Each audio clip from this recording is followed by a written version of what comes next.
Ce titre, donc un fantôme dans la bibliothèque, renvoie à cette fiche qui marque matériellement l'absence d'un livre dans un rayonnage.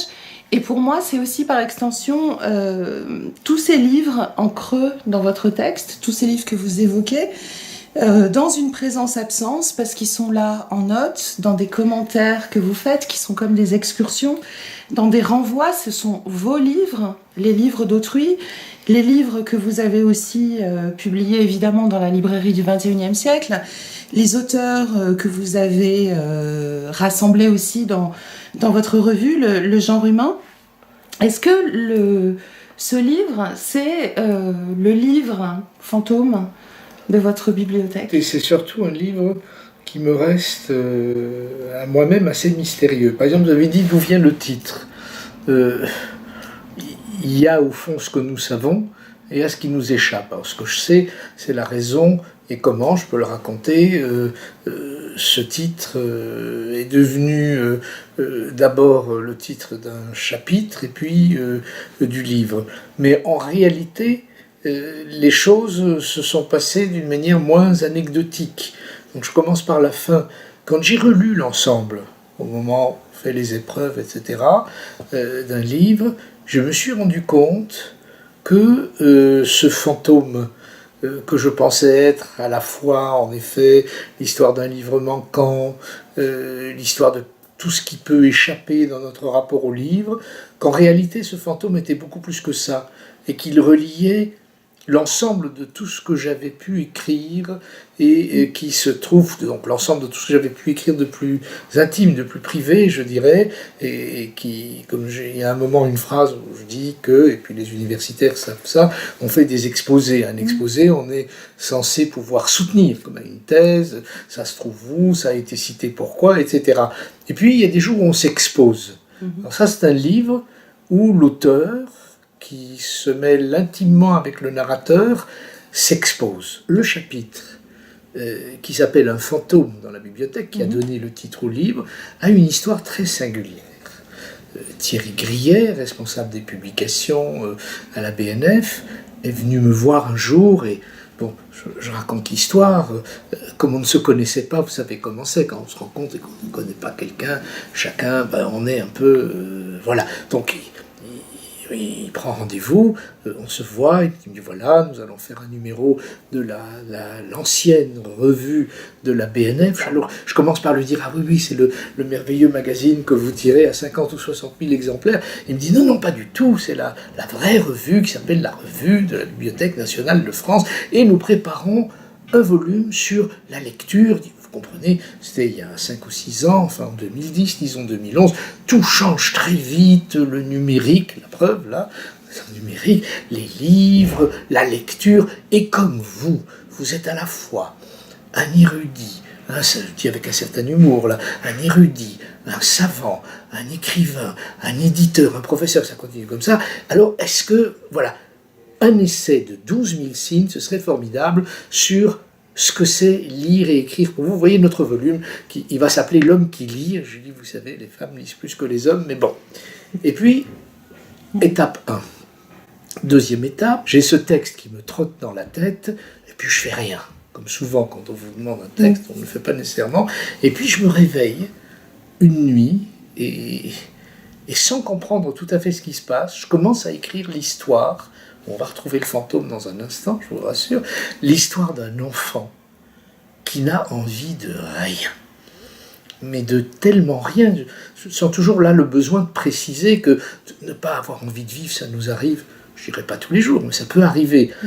Le désir même de mourir, d'être suicidaire, peut traverser l'esprit. Non, cet enfant, même la mort ne l'intéresse pas. Au fond, son unique colonne vertébrale, c'est la seule chose dont il est certaine, c'est que jamais, jamais il n'apprendra ni à lire ni à écrire, et il ne sait même pas pourquoi.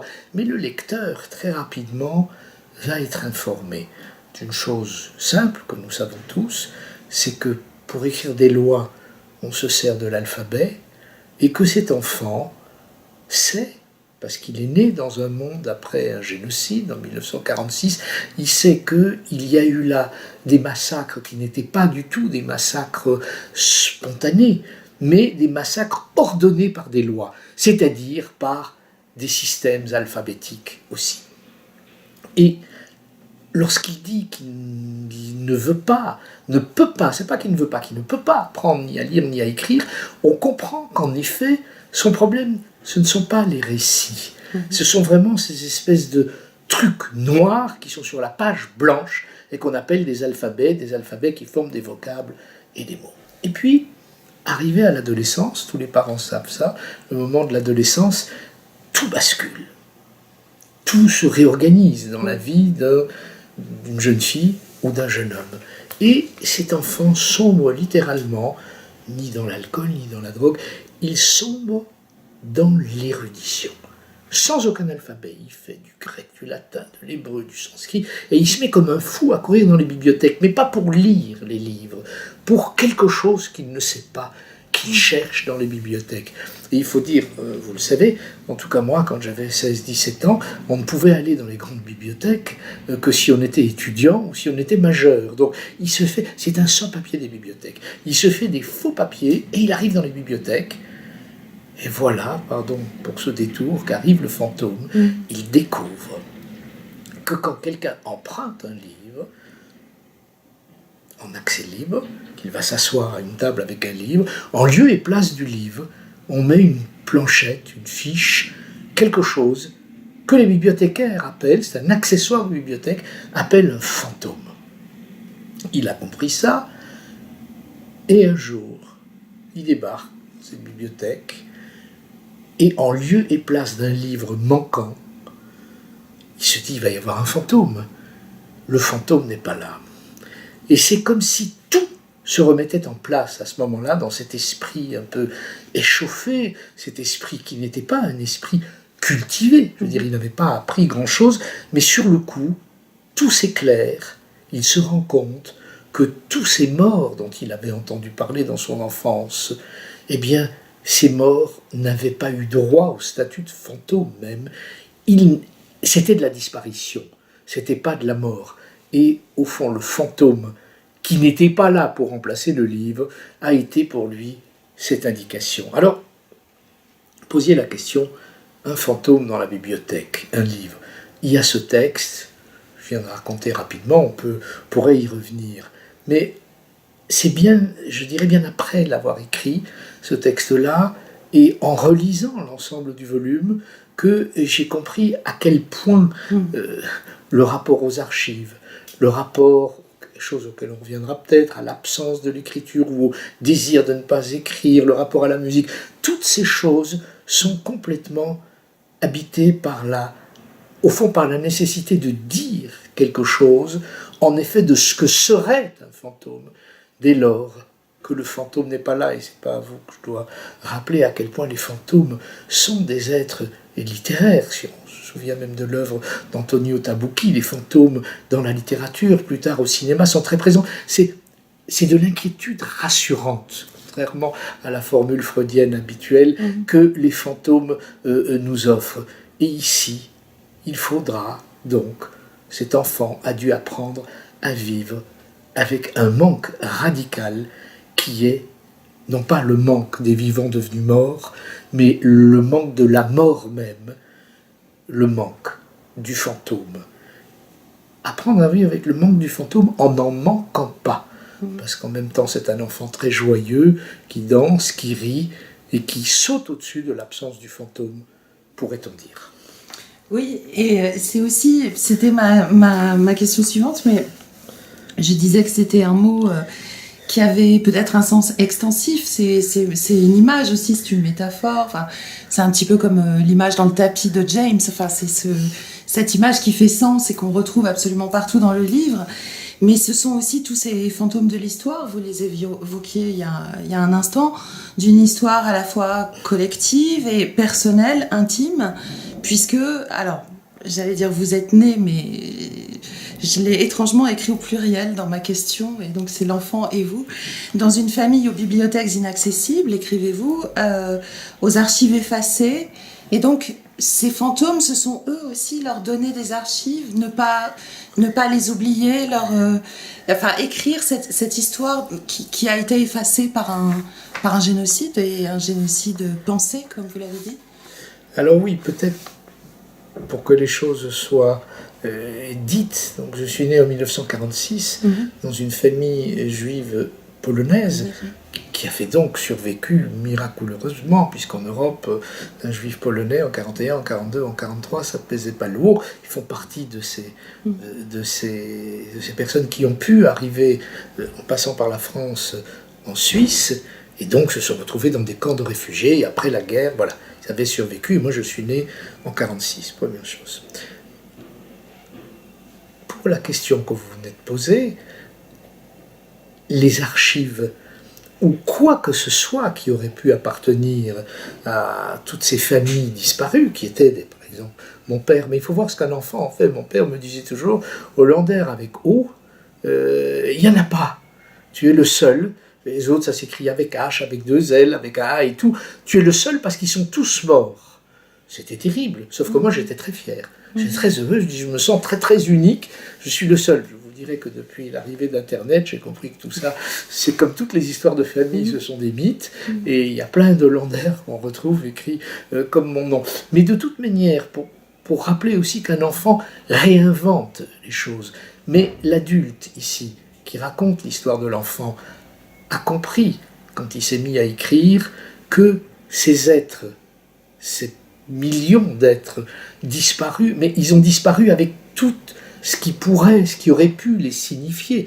Donc, bien sûr, on sait qu'il n'y a pas de tombeau, qu'il n'y a pas de mémoire inscrite, mais il n'y a pas non plus de documents, et oui, quelquefois pour certains, et encore rarement, ça dépend où ils étaient. S'ils étaient en Pologne, déportés depuis la Pologne, il n'y a même pas nécessairement de photos, ça dépend d'où ils arrivaient.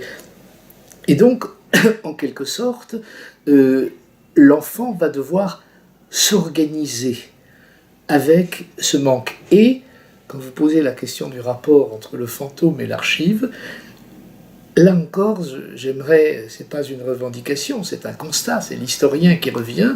Il faut assez modestement dire que j'ai quand même passé ma vie à m'efforcer de faire tout ce que je faisais sans savoir ce que je fais. C'était très important pour moi de ne pas savoir, de ne pas être dans une posture de maîtrise de savoir.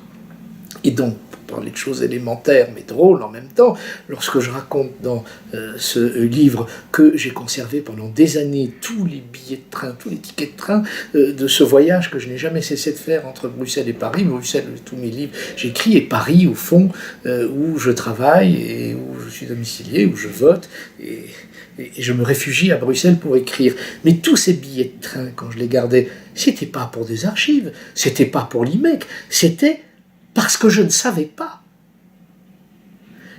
Et c'est bien plus tard, lorsqu'on m'a proposé de déposer mes archives à l'IMEC, que j'ai fait le choix, toujours sans comprendre et sans savoir, de déposer ces billets de train en me disant, vous voyez, on rationalise toujours, puisque la formation d'historien, je suis dit tant mieux, peut-être qu'un jour un historien du ferroviaire sera heureux de retrouver tous ces billets de train. Ce n'est que quand j'ai écrit un des textes qui s'appelle, et qui est devenu le chapitre qui s'appelle L'inassimilable, où je me souviens d'avoir rêvé en boucle, enfant, quand j'avais 6 ans, 7 ans, 8 ans, peut-être même 5 ans, j'en sais rien, des cauchemars où ce qui avait frappé l'enfant par rapport à la déportation, ce qui était très concret, les chambres à gaz, on ne peut pas tellement imaginer, mais ce qui est très concret, c'est qu'on sortait les gens de leur lit. Un enfant, on sort quelqu'un de son lit, il est en pyjama, ou il est tout nu, on l'emmène dans la rue, il peut à peine s'habiller. Moi, on me sortait toutes les nuits de mon lit pour emmener vers n'importe où. On ne savait pas où c'était, dans des trains. Et voilà que les trains revenaient. Et que, en écrivant ce chapitre, qui se trouve aujourd'hui dans ce fantôme dans la bibliothèque, on comprend le bonheur que ça peut être dans une vie que de prendre un train qui part d'un lieu et qui arrive dans un autre lieu. Mais il faut dire, une fois de plus, les choses à la fois modestement et sobrement. Si depuis l'âge de 13 ans, parce que c'est comme ça, j'ai passé ma vie dans les trains, c'était évidemment sans aucune intention de rien réparer. Cela dit, ça a néanmoins été une vie. Arrivé à mon âge, je continue à dire souvent que mon unique ou presque domicile fixe, c'est le train. Donc, le rapport entre le fantôme, l'absence, la fabrique d'archives que je suis devenu à moi tout seul, je dirais, en me servant de tout ce que j'ai autour de moi, des manuscrits d'auteurs, de mes propres textes, de choses que je ne sais pas, les documents préparatoires à notre rencontre d'aujourd'hui peuvent parfaitement se retrouver dans une enveloppe et devenir quelque chose comme une archive. Moi, j'ai été très frappée aussi par les numéros, parce que vous dites maintenant noter les numéros des billets électroniques. Oui. Et c'est pareil, c'est dans un imaginaire d'enfant des camps de concentration. Ces numéros m'ont frappée aussi. Oui. Ouais. Oui. Mais vous voyez, là encore, c'est vrai qu'en écrivant ces phrases, il y a le double sens. Il y a le fait que les billets ont disparu et qu'on vous donne des codes d'accès. Et le contexte dans lequel ça se retrouve dans ce chapitre, évidemment, évoque au lecteur immédiatement d'autres numéros et d'autres tatouages. Pour revenir au titre toujours, parce que j'ai pas mal de questions sur ce titre, il y a ce mot bibliothèque, parce qu'on a beaucoup parlé du fantôme, mais ce mot de bibliothèque, il est évidemment synonyme de librairie, je pense à Montaigne, et donc pour moi, il y avait aussi ce rapport à la librairie au sens d'une bibliothèque, d'un bureau dans lequel on range, ou on tente de ranger ses livres. Une bibliothèque, c'est aussi une collection. Est-ce que c'est une manière de faire de ce livre l'image en petit d'un ensemble beaucoup plus vaste? Parce que ce qui est très frappant aussi, alors vous le justifiez, vous dites qu'on vous a demandé de publier ce livre dans cette collection, qui est votre collection, et en même temps, c'est tellement l'analogone de l'ensemble de la collection, pour moi, qui avait comme une référence entre bibliothèque, librairie, ce livre dans cette collection pour la première fois. Alors vous avez tout à fait raison, parce que vous savez que quand un livre est terminé, on peut hésiter sur son titre. Alors diacritique, on peut raconter des choses qu'on ne raconte pas ailleurs. Donc par exemple dire qu'il y avait 3 titres possibles, qui je crois 3 bons titres. Un des 3, c'est Un fantôme dans la bibliothèque, celui qui se retrouve. Mais les 2 autres, c'était quoi? C'était Le cliveur de diamants. C'est un bon titre. Un bon titre, vous savez, ça ne se comprend pas. Les langues du paradis, c'est quoi? C'est un bon titre. On ne sait pas. Le cliveur de diamants, mais celui que je pensais au départ qui serait vraiment le titre, parce que c'est un des textes clés aussi, qui apporte énormément d'éléments, je pense, à l'ensemble de ce qui se trouve dans ce livre, c'est l'inassimilable, dont on pourrait beaucoup parler. Alors, c'est vrai que quand il y avait les 3 titres, je me rappelle, Le cliveur de diamants, L'inassimilable et Un fantôme dans la bibliothèque, c'est possible que si ça n'avait pas été à être publié dans la librairie du XXIe siècle, cette collection que j'ai créée en 1989 au Seuil, j'ai trouvé qu'il y avait quelque chose en effet d'éclairant et de drôle, de cocasse aussi, à ce qui est ce titre-là dans cette collection-là. Et vous avez raison de rappeler que, au fond, ce volume, il est publié au Seuil dans cette collection, à la demande à la fois de sa première lectrice, Séverine Nickel, et d'Olivier Bétourné, le PDG, qui, quand il l'a lu, m'a dit à l'évidence, il faut que ce soit dans votre collection. Pourquoi tant de précautions? Après tout, lorsqu'on regarde l'histoire de l'édition au XXe siècle, il n'y a à peu près aucun auteur, aucun chercheur, aucun savant qui, directeur éditorial d'une collection, ne se soit pas publié lui-même. Ne prenons les choses que dans notre mémoire encore actuelle au XXe siècle. Henri Bert, la plus grande collection de sciences humaines à partir des années 20, chez Albin Michel, ça existe toujours, l'évolution de l'humanité. Ses propres écrits sont publiés dans sa collection. Pierre Nora, bien sûr, dans la bibliothèque des histoires. Braudel s'est publié dans une collection, si je ne me trompe pas, qu'il dirigeait chez Flammarion. On peut prendre énormément Bernard Noël, les écrivains, les poètes, chez Flammarion, dans la collection Texte qu'il dirigeait. Or, j'avais toujours dit, sans en exclure la possibilité, que, et donc pendant un quart de siècle, que je ne souhaitais pas, j'ai été publié ailleurs, je ne souhaitais pas être publié dans ma propre collection pour une raison presque enfantine, qui est que quand on écrit pour les autres, et que j'avais pas envie d'écrire pour moi-même, pour dire les choses ainsi, et c'est en effet, en quelque sorte, par le truchement d'Olivier Bétournet et de Séverine Nickel, que j'ai eu droit à me retrouver dans cette librairie du XXIe siècle. Ça, c'est pour faire le lien entre le titre et la collection. Et un certain nombre des premiers lecteurs et lectrices, en effet, au Seuil, quand ils ont lu le livre, m'ont dit ce que vous venez de dire. C'est-à-dire qu'ils trouvaient qu'il y avait une résonance, et même plus, entre ce que je racontais, où quand même beaucoup d'auteurs de la collection sont nommés, sont présents, et cette collection dont on m'a souvent demandé à quoi elle correspondait. C'est quoi une collection où il y a des romans, de la pure fiction, où il y a de la poésie, où il y a ce qui a le plus compté dans les sciences humaines. Si on pense que l'année prochaine, il y aura la correspondance Jacobson-Lévi-Strauss, entièrement inédite, et si vous prenez ce couple Jacobson-Lévi-Strauss, vous avez toutes les grandes inventions des sciences humaines au milieu du XXe siècle. Donc, ça fonctionne comment? Alors, c'est vrai, avec un peu d'imagination, l'imagination de la lectrice que vous êtes, quand vous venez de me dire qu'il n'était pas certain que vous distinguiez bien vos rêves de ce que vous avez lu, de la lecture que vous faites, avec l'espoir que toutes les lectrices et tous les lecteurs seront comme vous, c'est-à-dire qu'ils cesseront de vouloir comprendre ce que j'essaie d'écrire ou de dire, mais qu'enfin ils s'accordent à elles-mêmes et à eux-mêmes l'autorisation de lire et de comprendre ce qu'ils souhaitent trouver dans un texte. Oui, c'est le contraire de ce qu'on nous apprend souvent à l'école, mais je crois qu'à partir du moment où on fait ça, oui, dans ce livre, on peut retrouver plusieurs clés des modes d'emploi, de la manière de poser les unes et les uns aux côtés des autres le grand nombre d'auteurs qu'il y a aujourd'hui dans cette collection.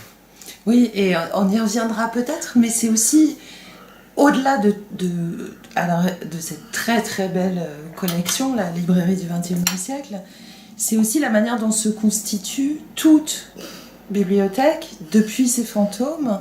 Vous dites, il y a une phrase extraordinaire, page 43 de votre livre, vous dites, et si la fonction la plus efficace de toute bibliothèque était d'inciter à une lecture sans fin qui n'aura jamais lieu. Alors vous en parlez des livres que vous n'avez pas lus dans votre bibliothèque, comme tout grand lecteur. On a des livres qu'on espère lire un jour, enfin, comme une promesse d'avenir et de lecture. Mais il y a cette idée aussi, un fantôme dans la bibliothèque, que quelque chose se construit d'une bibliothèque dans cette absence, dans cette présence-absence, toujours. Oui. Oui. Vous savez, en vous écoutant, je me dis que, au fond, le rapport à la bibliothèque et à tous ces livres qu'on ne lit pas, qu'on ne lira jamais, c'est un rapport aussi très concret, très matériel, très charnel. Donc il y a d'une part des livres dont on se dit que peut-être on pourrait rêver de les lire, on ne les lit pas, mais il y a aussi ces livres que l'on désire absolument avoir autour de soi, dont on sait parfaitement bien qu'on ne lira pas. C'est-à-dire, il y a les livres, vous venez de faire cette citation, qu'on peut rêver de lire et qu'on ne lira jamais, mais il y a aussi les livres dont on sait, par une sorte de savoir très peu assuré, mais néanmoins dont on sait qu'on ne les lira pas, mais on souhaite néanmoins qu'ils soient près de nous, comme pour nous rassurer. Je me souviens, Yves Bonnefoy disait toujours, c'est extraordinaire ce qu'on aime avoir autour de soi comme livres dont on sait parfaitement qu'on ne les lira jamais. C'est encore une autre catégorie. Ça fait pas. Il y a les livres qu'on rêve de lire et qu'on ne lira peut-être pas, mais il y a ceux qui ne font même pas partie de ce rêve. et que néanmoins dont on souhaite, je dirais, absolument avoir le compagnonnage. C'est quoi? Alors là, on rentre dans une catégorie onirique d'un autre type, dans une catégorie onirique où le livre a pour fonction de ne pas être lu. C'est une sorte de savoir dont on rêve en soi sans y accéder. Pour faire quoi? Pour savoir quoi? Pour fonctionner comment? Il y aurait beaucoup de choses à dire à ce propos. Peut-être dernier sens de ce titre, mais vous l'avez évoqué au tout début d'ailleurs. Ce fantôme dans la bibliothèque, c'est évidemment... alors, j'allais dire c'est vous, mais c'est en tout cas cet enfant auquel il faudra une vie entière pour apprendre à lire. C'est le dernier texte du livre. Pardon, et qui est devenu l'unique fantôme de sa bibliothèque. Ce sont les derniers mots du livre qui font retour au titre, qui invitent aussi, un peu comme la Chartreuse de Parme, à le relire pour comprendre pourquoi il y a eu ce glissement du la bibliothèque à sa bibliothèque ou du sa bibliothèque à la bibliothèque. C'est comme une appropriation finale. Et donc, est-ce que ce fantôme à la troisième personne, c'est vous, c'est tout lecteur de ce livre qui est invité à le relire ou reparcourir? Pourquoi ce texte-là est justement à la fin comme un rappel du titre? D'abord, rappelons que le fantôme dans la bibliothèque qui termine le livre, ce chapitre-là, il s'agit bien de l'histoire de l'enfant qui a une volonté analphabète. Oui. Donc c'est un érudit sans alphabet. Voilà. Le texte dit qu'il sait même ce qui se trouve dans les livres qu'il n'a pas lus, que les auteurs qui les ont écrits et composés ne savaient pas ce qu'ils y déposaient. Donc c'est une espèce de savoir suprême, pas du tout mystique, technique presque, lié à des choses qu'on n'explique pas et qui ne sont d'ailleurs même pas de la magie. C'est là qu'il y a le fantôme. Mais le fantôme est là aussi parce qu'il est là comme la clé de la volonté analphabète pour expliquer l'histoire du gosse qui refuse d'apprendre à lire et à écrire. C'est-à-dire qu'il refuse de s'accorder aux lois d'un pouvoir meurtrier.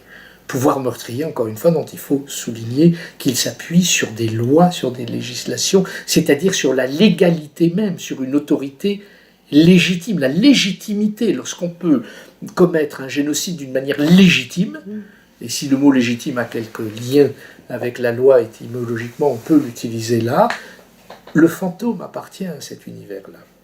Donc c'est certain que c'est cet enfant-là.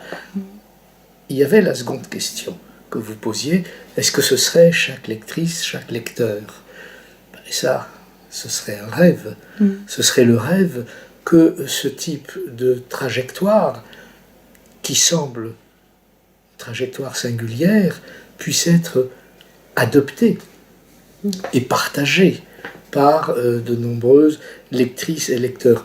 Probablement oui, ce que vous dites, certainement, parce que je pense que le rapport au livre, et même le rapport à ce type de récit, même si on ne le lisait pas, est quelque chose qui certainement appartient à beaucoup plus de gens que ce qu'on imagine. Et quand je dis même si on ne le lisait pas, c'est quelque chose là encore de très matériel, de très concret. Je veux dire, la première réception de ce livre, au moment où il était sur épreuve, m'est venue, comme ça, par hasard, de la part d'acteurs et d'actrices, quelquefois même que je ne connais pas, qui ont accepté. Il y aura une séance au musée d'histoire du judaïsme en janvier prochain, où à la fois Florence Delay et Denis Podalides vont lire des textes. Emmanuel Noblet va se saisir de ce livre pour en faire des choses. Catherine Arditi souhaitait également. Donc c'est quoi? Alors là, c'est l'incarnation d'un fantasme pour moi. Je ne veux pas écrire, je n'écris pas. D'ailleurs, je fais un livre qui n'est pas écrit. Enfin si, il est là, on peut l'acheter, on peut le lire. Mais néanmoins, s'il pouvait passer de ma voix qui n'écrit pas à une ouïe, à une oreille qui entend de la voix lisant ce texte qui n'est pas fait pour être lu, alors la boucle serait complètement bouclée. Au fond, je n'aurais pas dû publier un fantôme dans la bibliothèque dans ma librairie du XXIe siècle. Ça aurait dû être immédiatement de l'audio quelque chose, ça aurait pu être immédiatement Mais les fantasmes ne doivent pas s'incarner, n'est-ce pas? Nous savons ça. Ce serait un fantasme d'auteur, mais mieux vaut que ce soit sur une page néanmoins. Oui. Et puis en même temps, c'est tellement le prolongement aussi de ce texte dans lequel vous racontez comment votre père lisait à chaque Shabbat un texte que un jour vous-même vous avez lu. Il y a cette transmission d'une voix et c'est ce qui va se produire avec bon, évidemment dans un contexte différent et c'est un autre type de livre, mais c'est exactement cette filiation, cette transmission aussi. Alors là, vous faites allusion en effet à un chapitre qui s'appelle Shabbat comme les autres. Shabbat étant le vendredi soir dans les familles juives traditionnelles où le père de famille dit des bénédictions. Ces bénédictions, d'abord, il faut savoir, c'est une chose un peu particulière, c'est simplement la déclamation de quelques versets de la Genèse, qui dit le premier jour il a fait ça, le deuxième jour il a fait ça, le troisième jour il a fait ça, le sixième jour, le septième jour il s'est reposé, voilà, donc on va se reposer. Voilà. Donc c'est un texte extrêmement archaïque, où la foi est du degré zéro. Je dis ça parce que ce serait un autre débat. Vous savez que dans l'hébraïsme ancien et dans le judaïsme d'une manière générale, il n'y a pas de foi, il n'y a pas de croyance. La croyance est une invention telle qu'elle est, d'une manière moderne, entièrement chrétienne, et une invention d'ailleurs géniale, il faut saluer, mais il n'y a pas de croyance, il n'y a pas de foi telle qu'on l'entend nous aujourd'hui dans l'Occident chrétien, dans le judaïsme ancien. Et donc, ce texte que j'ai écrit, et qui est entièrement inédit, là, que j'ai écrit au moment où mon père avait à peu près 100 ans, en sa présence d'ailleurs, c'est un texte que j'ai écrit un vendredi soir, en effet, frappé par quoi? Par le fait que cet homme, qui était déjà à l'époque beaucoup plus âgé que moi, parce que mes parents étaient très vieux, n'est-ce pas? Quand je suis né, ma mère avait 43 ans, mon père devait avoir le même âge. Donc, à l'époque, c'était un âge certain, en 1946, voilà. Que cet homme avait passé toute sa vie, sans croire en aucun Dieu, à dire tous les vendredis soirs des bénédictions dans une langue morte, qu'il ne comprenait pas vraiment, il devinait ce qu'il disait, mais c'était pas un érudit, c'était pas un savant. Mon père était un homme qui n'a jamais lu de livres. Donc tous les vendredis soirs, en hébreu, s'adressant à celles ou ceux qui étaient autour de lui, principalement ma mère et ses enfants, qui n'y pigeaient rien de plus, qui ne comprenaient pas l'hébreu. Et ce texte pose la question de c'est quoi de lire, c'est quoi un rituel au fond? C'est quoi un rituel dont la plénitude pas au sens mystique, mais au sens concret, dont le plein serait de la vacance, du vide, de l'absence de sens. C'est quoi quand ça fonctionne comme ça? Ça, c'est un des aspects de ce texte, où à un moment, j'ai fait d'ailleurs quelques pages sur qu'est-ce qui se passait si nous essayions de lire nos langues vivantes. Si je prenais le journal, là, Le Monde de cet après-midi, et je me mets à le lire comme si c'était de l'assyrien ou du sanskrit, en essayant de déchiffrer. Qu'est-ce qui se passe si on lit une langue vivante comme si on se servait d'une langue morte? Je crois qu'on aurait accès à beaucoup de choses étranges qui nous échappent par l'habitude de lire et de croire qu'on comprend ce qu'on lit. C'est une chose. Mais il y a une autre chose encore à laquelle vous venez de faire allusion, qui est l'histoire du jeune homme et puis de l'adulte que j'ai été refusant, ne souhaitant pas faire ces bénédictions du vendredi soir. Et cet homme, arrivé à la fin de sa vie, il avait presque 100 ans, comme il l'avait fait auparavant, et sans aucune insistance, me demandait est-ce que tu veux toi aussi? Avec un verre de vin, dire. Et je me suis rendu compte à ce moment-là, d'abord je lui ai dit oui, je termine par ces phrases en hébreu, ce chapitre se termine comme ça, Yom HaShishi, Vayoklu HaShamayim Va'aretz V'kol Tzova, et ainsi de suite. Mais ce que j'ai surtout compris, c'est que mon refus, c'était pas le refus de la religion, ça c'est simple. Pas croire en Dieu est une chose élémentaire, en tout cas pour des gens comme moi. Non, c'était le refus de la génération et du passage du temps. Parce qu'au moment où vous acceptez de rentrer dans le rituel qui n'est pas le vôtre, mais qui est celui d'une génération précédente, vous êtes déjà, vous, à ce moment-là, la génération précédente en devenir. Et donc c'est ça qui se passe. dans ce texte. Mais il y a aussi ces mots que du coup vous connaissez et que vous pouvez dire sans avoir eu l'impression de les avoir appris. C'est toujours cette idée d'un fantôme quelque part et qui se concrétise, enfin qui se... Mais écoutez, je ne sais pas ce que les sociologues racontent de ça. Ils ont certainement beaucoup de choses à dire parce que ce serait une histoire qu'on pourrait appeler de la réception impalpable. De quoi s'agit-il ? On m'a dit récemment Pérec. Quelle importance a eu Pérec pour vous ? Je dis, il faut que je commence par dire que je n'ai jamais lu Pérec. Au moment où je l'ai rencontré, je connaissais à peine son nom. Au moment où je lui ai commandé ce texte, Pensée classée, on y reviendra peut-être après. Ouais. Mais de toute manière, une œuvre comme celle de Pérec, comme certaines autres œuvres, peuvent nous habiter entièrement sans qu'on ait eu à le lire. Parce que c'est une œuvre qui a essaimé d'emblée. Prenez Paul Celan. Je connais les chiffres de vente de Paul Celan. Ce sont des chiffres très modestes pour ce poète énorme, sans doute un des plus grands poètes européens de la seconde moitié du XXe siècle. Dans les gazettes, tous les jours, les gens vous mettent le poète de la Shoah, Paul Celan, etc. Les gens ne le lisent pas. Il existe dans la présence, dans la mémoire et dans la réalité lettrée et affective, alors même qu'on ne le lit pas. Donc, la présence concrète d'une littérature jamais lue dans la mémoire des humains, dans des sociétés où on écrit, je ne raconte pas là une société orale, c'est très normal ce que je dis là, ce sont des choses en effet qui sont peu, enfin me semble-t-il, examinées. Oui, le tour de force de votre livre, c'est de systématiquement les rendre présentes, et alors qu'on est dans quelque chose à la fois totalement paradoxal, puisque impalpable, et en même temps très matériel. Votre livre, c'est aussi une collection d'archives dont vous donnez les sources et les circonstances dans les dernières pages. Et c'est un livre qui obéit à ce qu'il décrit, c'est-à-dire un geste de classement et d'archivage qui laisse aussi de côté, dans un oubli volontaire, me semble-t-il, d'autres textes.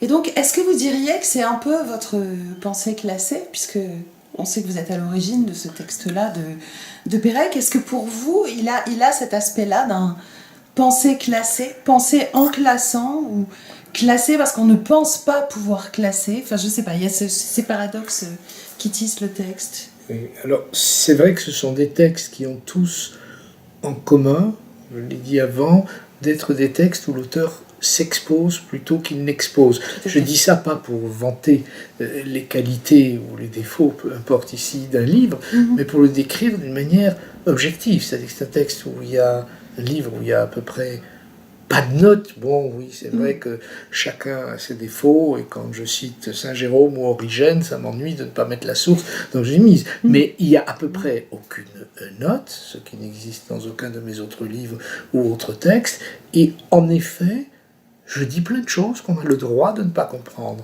que l'auteur que je suis, quelquefois je relis 1, 2 fois, 3 fois, je dis mais là j'ai voulu dire quoi, je suis incertain, je reprends, ah oui, là ça pourrait s'éclairer parce que 12 pages après je dis ceci, c'est un vrai puzzle, c'est un puzzle pour moi, mais ne sommes-nous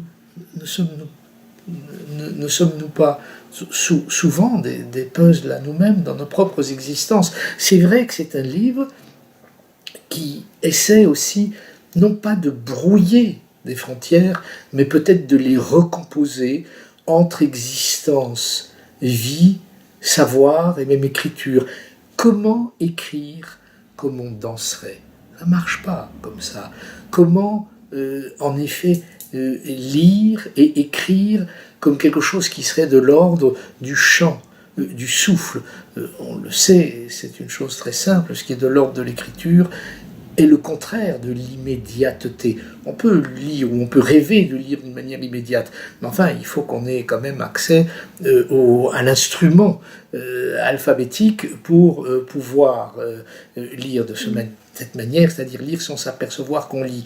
Mais écrire sans s'apercevoir qu'on écrit, c'est peut-être possible pour un certain nombre d'auteurs, je n'en doute pas, mais ce n'est pas nécessairement, ou en tout cas ça longtemps, ça n'a pas été mon cas. Et alors, vous écrivez justement qu'il y a une dimension onirique de l'archive, associée, écrivez-vous, à une bonne dose d'arbitraire et de plaisir. Et est-ce que vous diriez qu'il y avait aussi ça dans ce livre, c'est-à-dire un plaisir onirique de la collection et du classement? Alors je différencierai quand même, oui, puisque vous me donnez oui. la chance de le faire, l'aspect onirique et ludique du rapport aux archives et l'aspect onirique et ludique de la création et de la composition de ce livre, Un fantôme dans la bibliothèque. Les chapitres de ce livre ont tous en commun, c'est là où j'en étais, puis le film a échappé, comme souvent quand on parle. C'est pourquoi d'ailleurs quelquefois peut-être on écrit pour essayer de rattraper des fils qui échappent. Donc ces chapitres ont tous en commun d'être des chapitres où l'auteur s'expose, c'est-à-dire où il n'a pas à soutenir ni à défendre ceux qui s'y trouvent. S'il fallait utiliser un autre mot, alors qu'il ne s'agit pas d'autobiographie. Il y a plein de choses autobiographiques qui sous-tendent et qui sont là, qu'on peut sentir, et qui ne sont jamais dites. Par contre, ce serait une écriture, ce serait une sorte de fiction, de quelque chose d'intime, à cela près que cet intime se veut objectif et collectif. C'est très singulier, c'est pas de l'égo-histoire, c'est pas du tout individuel. Donc là, ce sont ces textes, et il peut y en avoir d'autres que j'ai écrits, que je n'ai pas posés là, mais enfin, ces textes-là appartiennent à cette mélodie-là. Par contre, l'aspect ludique dans le choix des archives qui sont déposées à l'IMEC, ça c'est une autre affaire. Pourquoi ? Parce que ce sont des jeux de pistes. Très concrètement aussi, parce que quelquefois le temps manque. Mais prenons l'exemple, par exemple, de l'émission que nous sommes en train de faire. Faisons que j'ai préparé un certain nombre de documents où je me suis dit, mais qu'est-ce qu'on va pouvoir se raconter comme ça, etc. Et qu'il y a des choses qui restent. Il y a fort à parier que ça se retrouve dans une enveloppe.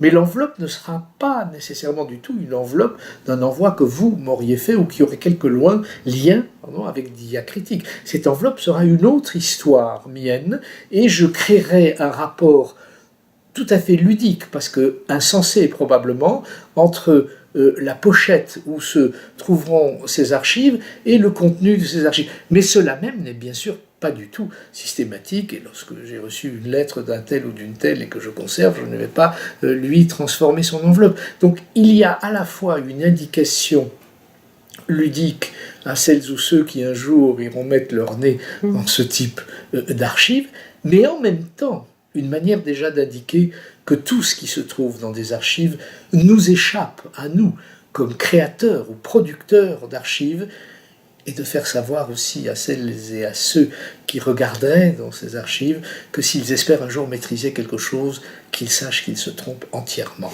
Soit ils jouent et ils fabriquent leur œuvre à partir d'une autre œuvre, soit ils sont à côté de la plaque. Il y a un très beau souvenir que j'aimerais raconter, parce que c'est lié à un ami qui n'écrit plus, qui est toujours là, Daniele Deliudice, que vous connaissez, le grand romancier italien, l'auteur du Stade de Wimbledon, dont Mathieu Amalric a fait le film qu'on sait. Deliudice, pour un texte merveilleux que j'ai édité dans ma collection également, qui s'appelle Le musée de Reims. Je ne raconte pas l'histoire du musée de Reims, très beau quand même, d'un homme qui perd sa vue et qui court dans des musées pour voir, alors qu'il ne voit plus. Voilà, un tableau particulier, mais Le musée de Reims, avant même d'être édité, avait été mis en scène. Et je lui avais demandé, après avoir vu la mise en scène, je lui ai demandé, est-ce que tu as participé ? Est-ce que c'était à Lyon, à la Villa Gilet, et c'était la Cornerie, si je me souviens bien, qui avait fait la mise en scène. Et il était là, j'étais venu à la Villa Gilet pour regarder, et je lui ai demandé, mais est-ce que tu fais comment ? C'était l'époque où, entre Beckett et Nathalie Sarraute, je ne sais plus, tout le monde se disputait, quel est le rôle de l'auteur dans la mise en scène qui va se faire de son texte, est-ce qu'il doit tout vérifier ou pas, lâcher prise, etc. Et j'ai dit, tu fais comment ? Est-ce que tu interviens ? Est-ce que tu es content ? Est-ce que tu n'es pas content et tout ? Et il a eu cette formule extraordinaire. Il a dit, tu sais, quand j'écris, ça naît d'un rêve chez moi. C'est un rêve. Voilà que quelqu'un d'autre vient, un metteur en scène, et me dit, voilà, j'aimerais Mais j'aimerais quoi quand il va faire une mise en scène de mon rêve? Et alors il me dit, Delio Dice, il me dit, au fond, ça veut dire que j'ai fait un rêve et que quelqu'un me propose de rentrer dans mon rêve pour faire son rêve. C'est son rêve à lui ou à elle. Voilà. Quand on a la lucidité et la conscience de cela, on est entièrement, me semble-t-il, dans la rigueur de la création, ici artistique, ailleurs elle peut être scientifique, et on est aussi entièrement dans une liberté non seulement créatrice, mais ludique, au fond. Vous voyez bien que dans tout ce que je viens d'évoquer, la seule chose qui ne se trouve jamais, c'est ce qu'on appellerait le sérieux. Ce que j'appellerais le sérieux ici, c'est beaucoup les choses, la gravité, mais enfin c'est le sérieux dont Nietzsche parlait, c'est-à-dire un faux savoir, une fausse créativité, mais beaucoup d'arrogance et beaucoup de pouvoir. Alors là où il y a du pouvoir plutôt que de la création, je préfère m'abstenir. Pour revenir toujours à la structure du livre, j'avais envie de citer une phrase de La chasse aux évidences. Enfin, moi, je l'ai puisée dans La chasse aux évidences, donc de Race sans histoire. Vous parlez d'un texte de Pierre Vidal-Naquet qui s'appelle Les Juifs, la mémoire et le présent. Et votre texte s'appelle Mémoire, au pluriel, justement, du judaïsme. Et je voudrais citer les premières lignes de ce texte. Vous écrivez « Lorsqu'un livre se déploie, par les articles qui le composent sur une quinzaine d'années, c'est d'abord l'intimité intellectuelle d'un auteur qui s'y dévoile. » Et vous dites beaucoup, vous êtes exposé dans ce livre, vous dites en même temps, c'est pas une autobiographie, bien sûr, c'est pas un texte totalement... vous avez parlé d'égo-histoire aussi.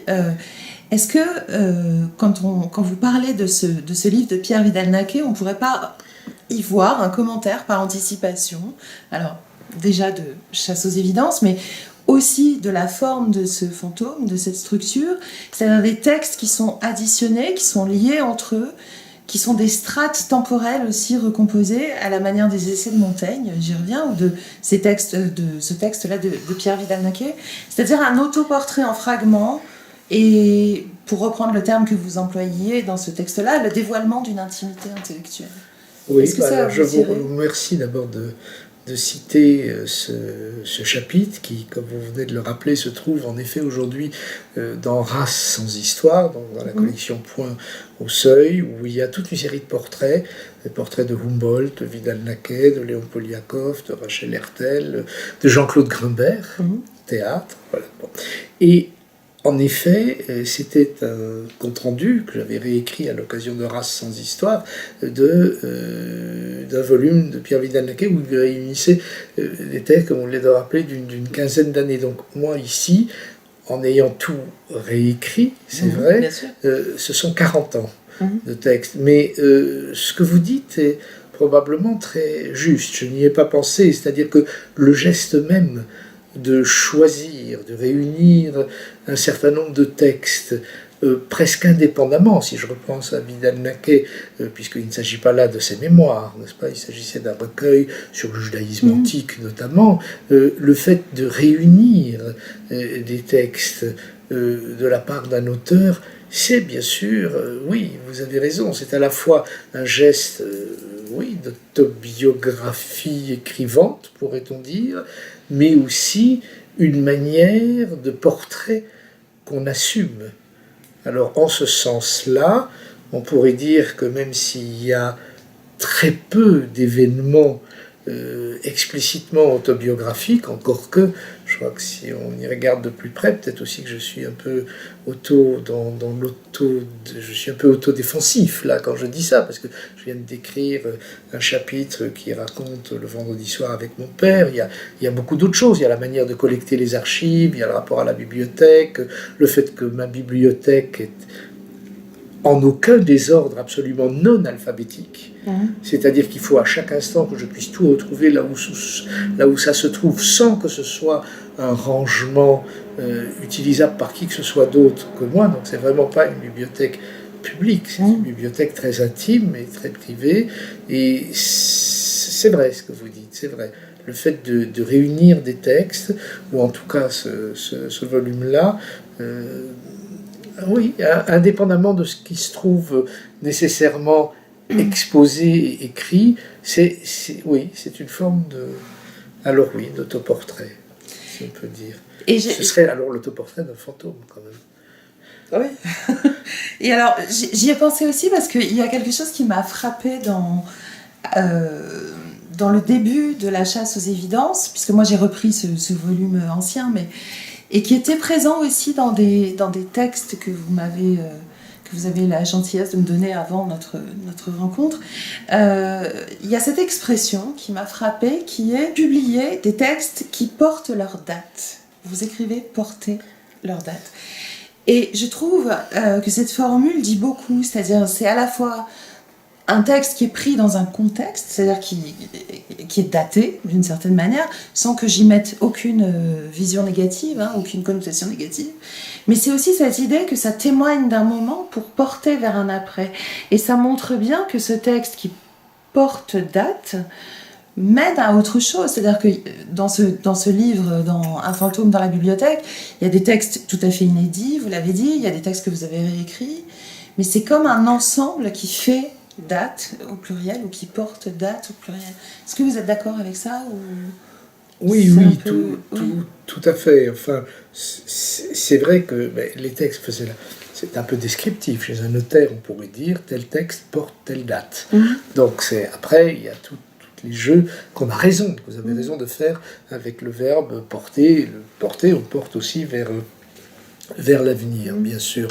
Alors, si j'ai voulu à la fin du livre, vous y avez fait allusion plusieurs fois, donc je vais le repréciser, dire l'atmosphère, je dirais, culturelle, qui a présidé à l'écriture, je dirais, à la première version de ces textes, puisque ici, vous vous retrouvez avec des textes, y compris Matériaux du rêve, le long texte qui avait été écrit en réponse à des questions de Nathalie Léger, qui n'a jamais été publié tel quel, mais qui a et un volume hors commerce de l'IMEC.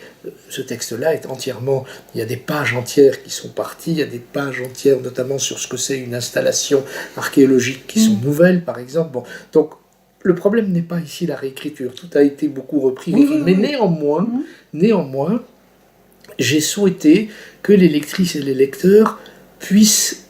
C'est pas une question de bibliographie, mais savoir ou entrevoir l'atmosphère intellectuelle et culturelle qui a présidé à la première rédaction de ce texte. Prenons le texte le plus ancien, 77. Il s'appelle « De l'absence de récit ». Il faudrait presque... Je m'arrête un instant, non, je le prends pour en lire, parce que je ne me souviens pas même là, quelle serait la... De l'absence de récit, 77, c'est un texte qui est dédié à la messe en si de Jean-Sébastien Bach, c'est comme ça. Et il commence de la manière suivante: de l'absence de récit, je n'ai pu finalement rien écrire. Je ne continue pas, c'est ça. C'est l'un des thèmes très forts du volume et qui se retrouve tout le temps et partout. Alors, ce texte-là, quand on va à la fin voir, mais qu'est-ce qui s'est passé en 77 ? Alors là, on voit... C'est un colloque que j'avais co-organisé avec quelques amis en Belgique, dans les Ardennes belges, où il y avait été venu, et je donne le nom de toutes celles et ceux qui étaient là. Pourquoi ? Pas pour faire de l'affichage de noms, mais pour rappeler quel était l'univers. Alors on voit ce texte dédié à la messe en si, il y avait Xenakis qui était là, il y avait Denis Roche, il y avait Derrida, il y avait la psychanalyste Michel Montrelet, Roger Lévinter, Jean-Pierre Faye, Jabès, Ocar, et je ne continue pas ainsi. Et pour chacun des textes, j'ai fait cela. Alors il s'agit, encore une fois, si c'était simplement pour mettre la première publication là et là chez Payot, ça s'y trouve aussi. Mais il s'agissait au fond, oui, puisque vous aviez posé la question de ce qui porte une date, est-ce que ça peut dire ? Ça peut dire que ça porte une époque aussi. Oui. Et une époque où Blanchot, ou Jabès, ou Derrida étaient très présents, et où ils étaient présents même quand on ne les lisait pas. Ça évoque ce que j'ai dit il y a quelques instants. Oui, et puis c'est aussi une manière peut-être de montrer ce que vous écrivez par ailleurs à propos de ce que vous appelez vos installations archéologiques. C'est une manière de penser notre présent dont nul n'est ou si peu contemporain. Oui. C'est aussi ce travail sur un passé qui est notre présent et qui est tourné vers l'avenir. Il y a systématiquement ces trois temporalités qui font date, en fait. Oui. C'est certain que je suis souvent frappé, en particulier aussi de la part d'un certain nombre d'historiens, de voir à quel point ils peuvent être peu présents à leur propre contemporanéité. C'est comme si, mais je pense que c'est très profond, et je ne pense pas du tout pouvoir y échapper plus que d'autres, c'est comme si nous portions en nous, mais d'une manière un peu prégnante et oppressante, les valeurs de notre enfance. Vous savez bien que les gens, à partir d'un certain âge, ils se disent, mais le pain coûtait autant, le rapport même à l'argent, l'usage de l'argent. Il y a très peu de gens qui, arrivés à l'âge adulte, se mettent à avoir un autre type de rapport à la monnaie que leurs parents avaient. C'est comme si ça prenait deux ou trois générations pour pouvoir se décrocher d'une mémoire qu'on ne connaît pas de nous, qui nous habite et qui nous façonne, qui fait qu'en effet, parmi nos meilleurs intellectuels en France aujourd'hui, on les reconnaît, pas besoin de les nommer, ils vivent avec un rétroviseur.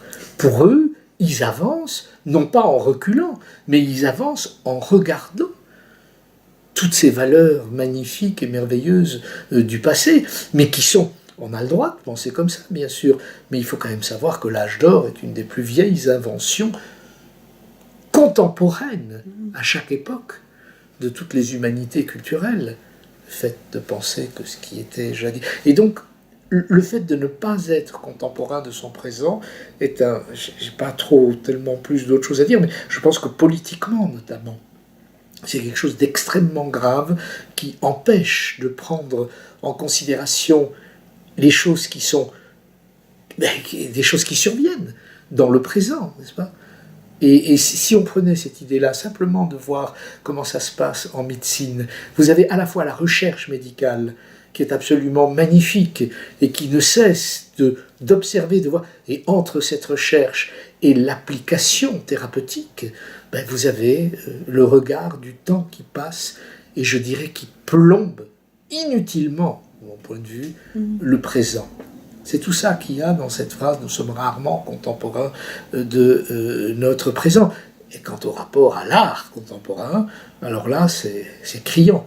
On voit bien que les gens, ils comprennent pas ce qui... Mais à n'importe quelle époque, prenez ça, il y a un siècle, il y a 3 siècles, je veux dire, les gens ne voient pas ce qui se passe quand ça se passe sous leurs yeux, parce que peut-être que c'est plus rassurant pour eux de refabriquer autre chose.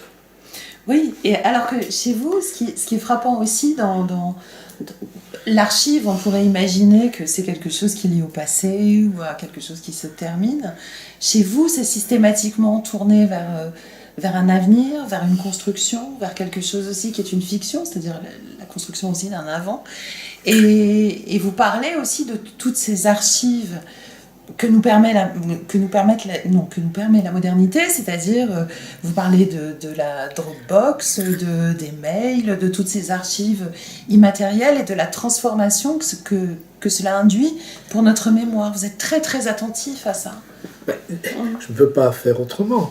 J'ai vu, et je n'ai pas dévoilé de grands secrets, que des amis avec qui je travaille encore, où je travaillais, ils m'envoyaient des fax, Tabouki.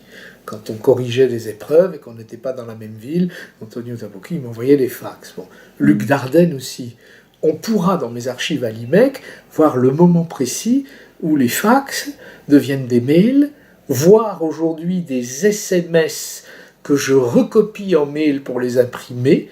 Donc c'est déjà, je fabrique du déplacement, je reçois un SMS, j'ai eu des échanges avec Luc Dardenne, notamment au moment où j'ai écrit des pages sur Heidegger qui sont publiées en italien, encore inédites en français chez Bompiani, où j'ai voulu me servir avec son accord de ce qu'il avait fait.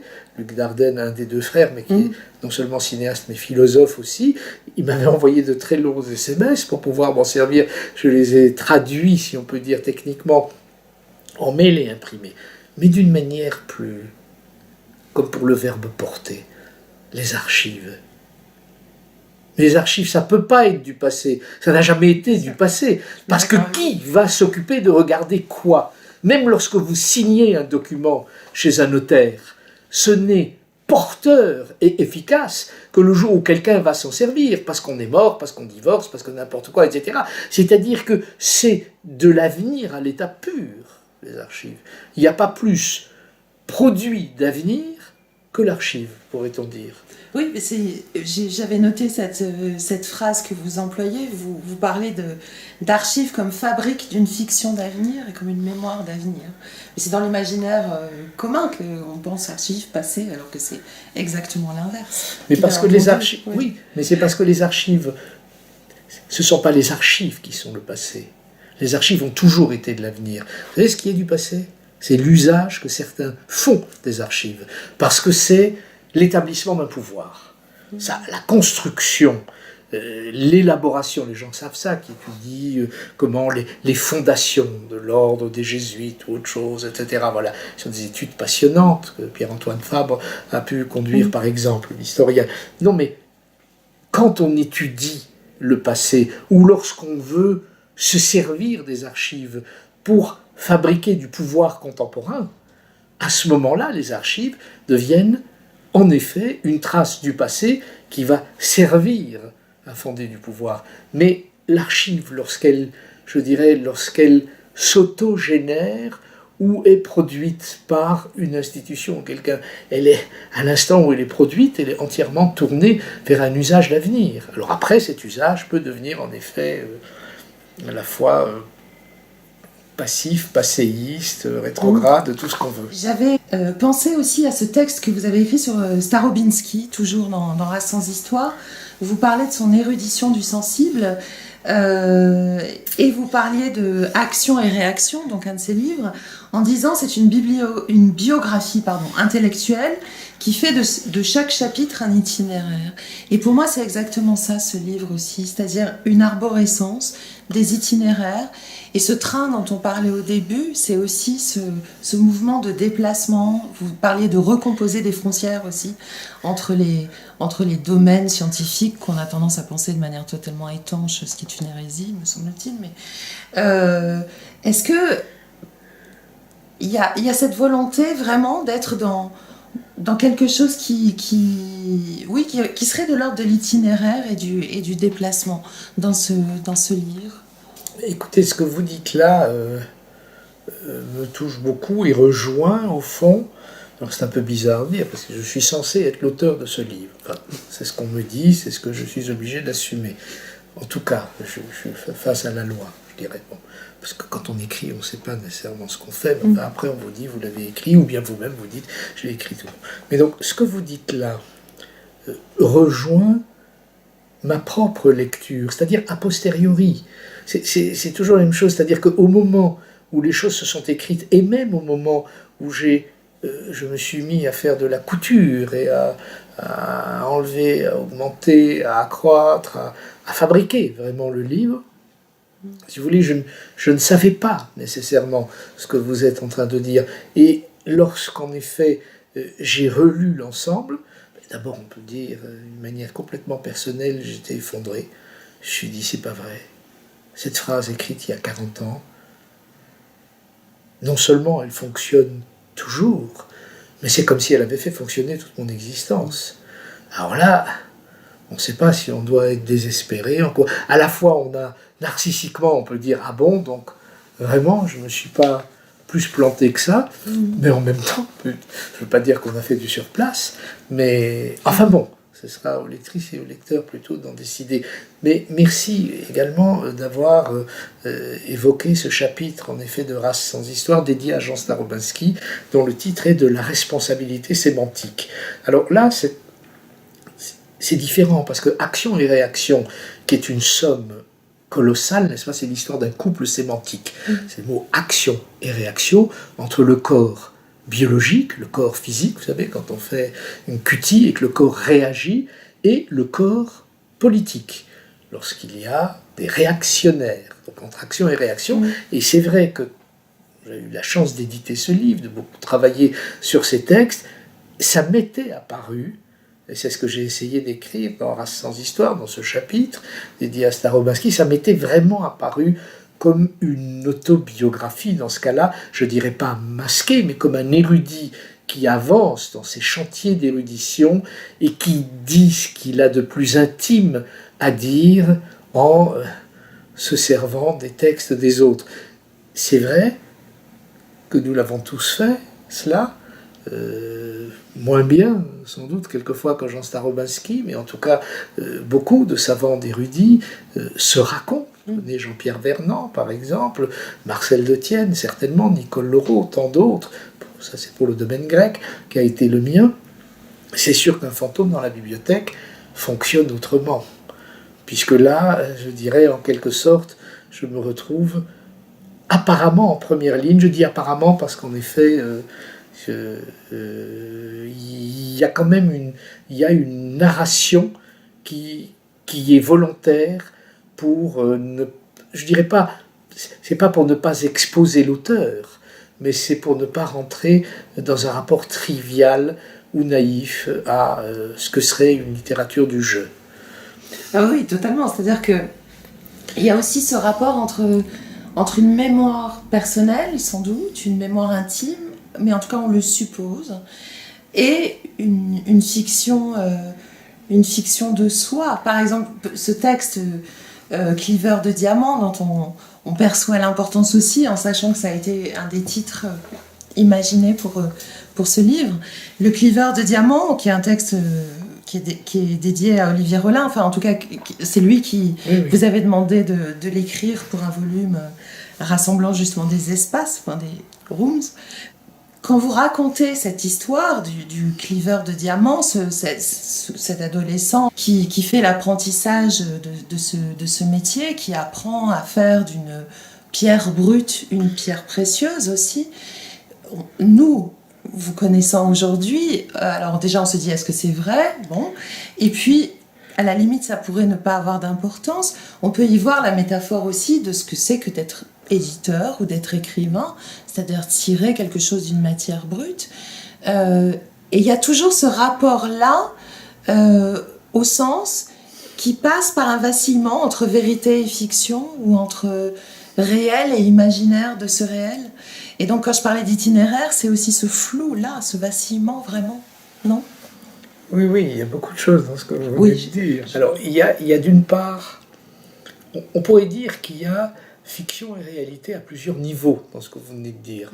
Première chose, c'est, est-ce que le bonhomme qui écrit ça, c'est biographique ou pas ? Est-ce que l'auteur, mais qui ici ne parle pas ou n'écrit pas en auteur mais en narrateur, est-ce qu'il a vraiment été Cleaver de diamant ? Alors oui. Il a été Cleaver de diamant, il a été il a été apprenti, comme on pourrait être apprenti maçon, il était apprenti de cet artisanat très particulier, médiéval, de cliver des diamants entre 17 et 19 ans, puisqu'il ne voulait pas aller à l'école, il faisait pourtant du théâtre en même temps, et donc il était cliveur de diamants. Alors, le fait que ce soit à ce point, pourrais-je dire, autobiographique, dans mes archives à l'IMEC, on peut trouver le contrat d'apprenti rédigé en flamand, puisque c'était en vers, en Belgique. Bon. Mais ce fragment entièrement autobiographique donne lieu à un chapitre qui est de la pure fiction. Tout est inventé, le nom des rues, le nom des personnages, en effet en hommage à un livre d'Olivier Rollin qui lui-même décrivait des chambres. N'est-ce pas ? Bon, alors, prenons chez Olivier Rollin, il y avait un des personnages de son livre, suite à l'Hôtel Cristal, qui s'appelait Papa Diamantides, c'est comme ça, c'est lui qui l'a appelé comme ça. Lorsque plus tard, il m'a demandé, avec bien d'autres auteurs, d'écrire un chapitre qui décrirait une chambre, et moi je fais donc une chambre de Cleaver, le Papa Diamantides devient un patron diamantaire. Bon. Mais alors, cette fiction, elle a trois niveaux, je dirais. C'est d'une part une fiction politique, parce que tous ces diamantaires sont des pauvres sans papier, critique sociale et politique. D'autre part, c'est une fiction technique qui décrit, je ne vais peut-être pas le faire, encore que, mais ça prendrait du temps, ce que c'est de cliver donc cliver un diamant, on va dire le synonyme de cliver le plus simple, ce serait fendre. Pour dire ce que c'est cliver un diamant, souvenez-vous, prenez une pièce de bois. Vous voyez, un bois, vous voyez le fil du bois. On peut le scier, on peut tout faire avec du bois. Mais si on veut le fendre, il faut suivre le fil. Et de la même manière, un diamant, on peut le scier, on peut le faire briller, on peut faire un tas de choses. Mais le cliver, il faut suivre le fil, le sens qui est indiqué par le diamant. Et donc, il y a la fiction technique. Et puis, en raison de tout le vocabulaire qui traverse ce chapitre, c'est aussi une fiction érotique. Alors voilà le cliveur de diamants.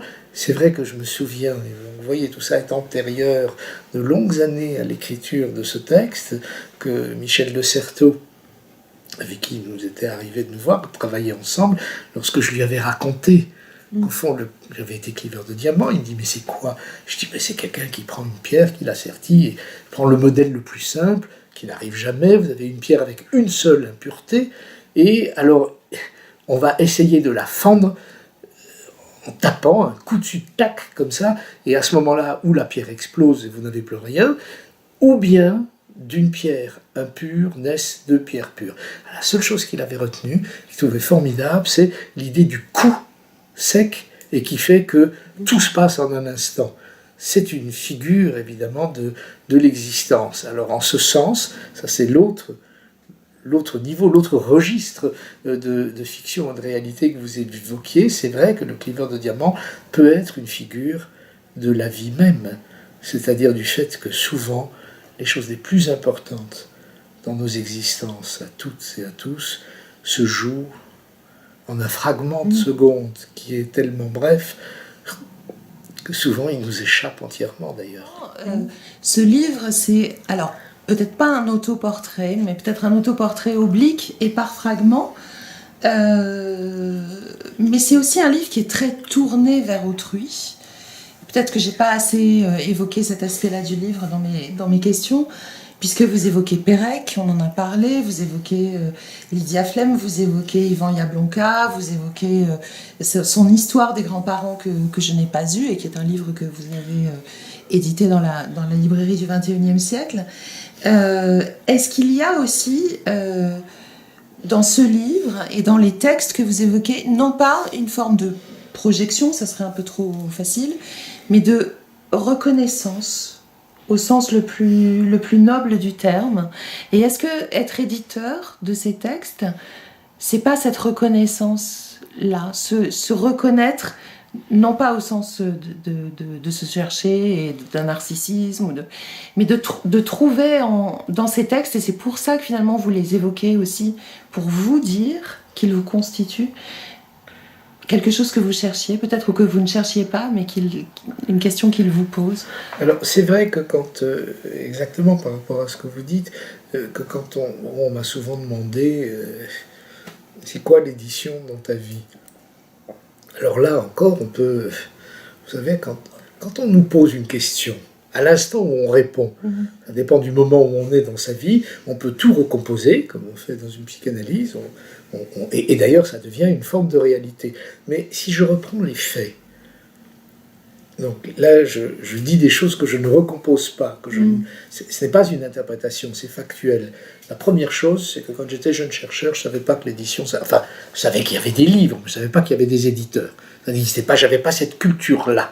C'est pas quand j'avais 23 ans, 24 ans, que j'achetais les origines de la pensée grecque de Vernance, parce qu'un prof d'archéologie m'avait dit que c'était bien. Et je ne savais pas qui était Maspero, je ne savais pas que Vidal Naquet dirigeait la collection dans laquelle il a publié un grand nombre de ses livres, un autre exemple, Henri Bert, etc. Bon. Donc première chose, je ne connais pas l'édition. C'est un fait. Deuxième chose, jeune chercheur, j'arrive à Paris, et contrairement à pas mal de mes amis, je ne suis pas au CNRS. Même si je suis invité à la rue d'Ulm, en pensionnaire étranger, j'étais belge à l'époque, ce n'est plus le cas maintenant, j'avais une bourse très modeste, mais comment dire, la vie quotidienne, c'était quoi? C'était en effet que j'avais rencontré un certain nombre de gens, que je me suis mis à faire des émissions de radio, je vous raconte la généalogie de l'édition, notamment pour la radio belge, où j'ai fait la première émission au monde, il n'y en avait jamais eu avant avec Jacques Derrida. Pourquoi? Parce que j'étais à la rue d'Ulm, je suivais son séminaire, il y a Glas qui a été publié, après quoi il a été obligé, comme il m'a dit, d'accepter des émissions pour France Culture, ce qui n'avait jamais été le cas avant. Bon, donc je fais de la radio, et puis France Culture, etc. Et je rencontre un certain nombre de journalistes, et notamment Jean-Paul Enthoven, qui à un moment me dit « Est-ce que tu veux pas diriger une collection chez Hachette, Hachette Littérature ?»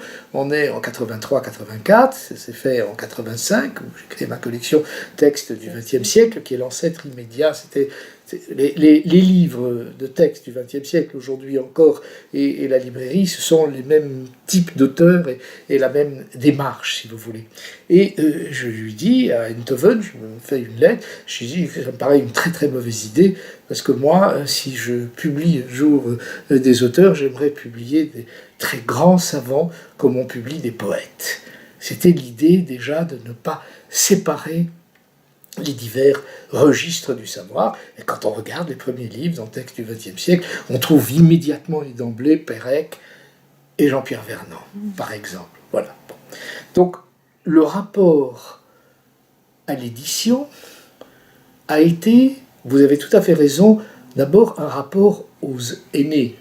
Aujourd'hui, je suis heureux de publier Yvan Jablonka au Camille de Toledo, dont j'aime beaucoup les livres, ou Hélène Giannichini, qui a à peine 26-27 ans. C'est des auteurs très, très jeunes, mais mon rapport à l'édition, au moment où j'ai commencé à faire de l'édition, était un rapport aux aînés, à mes aînés, avec qui je travaillais. J'ai publié beaucoup de textes qui concernent le monde grec, et où, en quelque sorte, je me suis servi du hasard ou du contexte éditorial pour avoir la chance, on parlait d'action et réaction, Jean Starobinski, mais pendant des années, nous avons travaillé à deux sur ce livre, et là, en effet, si on va à l'IMEC, les archives d'action et réaction sont très très riches, avec toutes les versions, avec toutes les annotations, les siennes, les miennes, et ainsi de suite.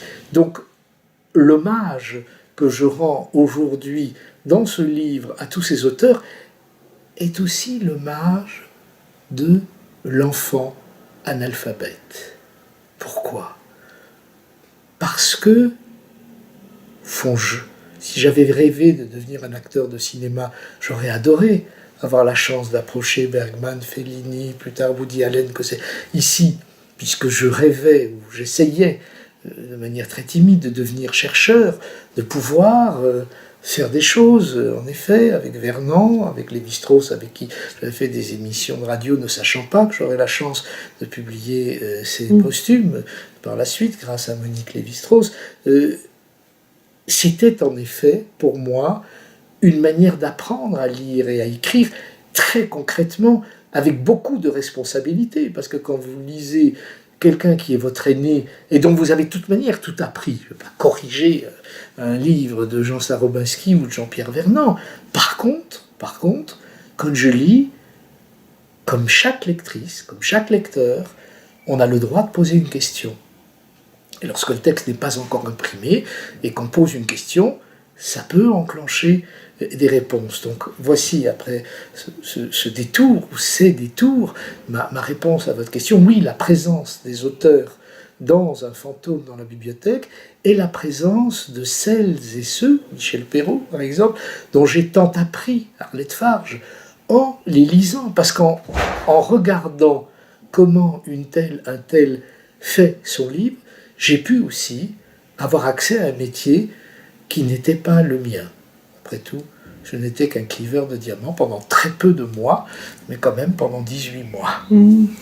Et alors, vous avez répondu à ma dernière question, en fait, parce que vous parlez d'apprendre à lire et à écrire, à un moment donné, c'est à page 69, et je me suis demandé si vous n'étiez pas devenu éditeur pour apprendre à lire et à écrire. Mais vous avez tout à fait raison, mais là encore, si on reprenait, je peux le faire d'ailleurs, pourquoi pas, dans Race sans histoire, c'est dans le texte, je crois, dédié à Jean Starobinski, que je dis qu'on passe toute sa vie, ou en tout cas moi, que je passe toute ma vie à apprendre à lire et à écrire. Et oui, c'est vrai qu'alors un fantôme dans la bibliothèque, ce serait aussi un livre qui retracerait non pas le, mais les portraits, non pas seulement d'un apprenti cliveur, mais d'un apprenti lecteur, d'un apprenti auteur ou écrivant, sauf que c'est un apprenti qui sait qu'il ne cessera jamais d'être apprenti.